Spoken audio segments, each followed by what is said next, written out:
La croustade, ou pastis gascon, fait partie des trésors gastronomiques du Sud-Ouest. Nous sommes à Gimont, dans le Gers, dans l'entreprise artisanale Croustadoc, le leader dans la fabrication de cette pâtisserie. Tout commence ici avec de la pâte. Elle est faite d'un savant mélange de farine, d'eau, de jaune d'œuf et de sel. Pétrie et divisée en pâtons, elle va reposer pendant 24 heures. Pendant ce temps-là, les pommes sont pelées, épépinées et coupées en tranches. Des pommes golden scrupuleusement choisies.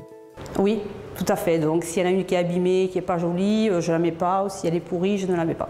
Elle part directement à la poubelle.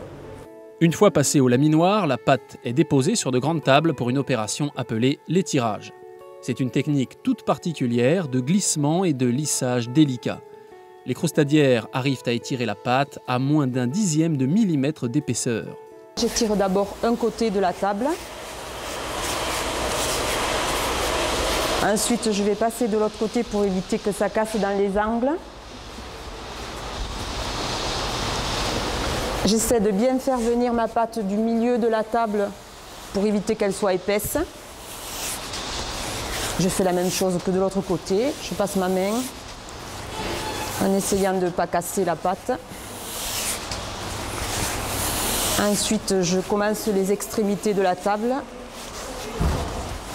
en tirant plus doucement parce que les coins sont plus fragiles. Nous, ce qu'on a mis en premier ici, c'est la qualité avant le rendement. Et on essaye d'être constant sur la qualité. Et les produits que l'on met à l'intérieur, on essaye d'avoir des produits nobles, de qualité. On y fait très attention. On a des dégustations toutes les semaines. Toutes les semaines, on fait une dégustation qui est notée sur un cahier. On change parfois de parfum. Et ça nous permet de savoir comment est notre produit en permanence. Voilà. Le pastis gascon aux pommes et parfumé à l'armagnac représente 75% de la production. D'autres parfums existent, poire chocolat, rhum raisin ou fruits rouges. Et puis, un nouveau produit permet de laisser libre cours à sa créativité. Ça, c'est nouveau. C'est le fond neutre. C'est la pâte sucrée, normale, et que je précuis pendant 15 minutes à 200 degrés. Et voilà. Et ça, c'est pour les pâtissiers. On fait le sucré ou salé. Salé, on ne met pas de sucre. Et voilà. Après, ils se garnissent comme ils veulent. Après, ils se cuisent comme ils veulent. À chacun maintenant d'imaginer son pastis gascon. Un gâteau qui, vous le savez, se déguste tiède afin de mettre en valeur tout son croustillant et de libérer tout son arôme.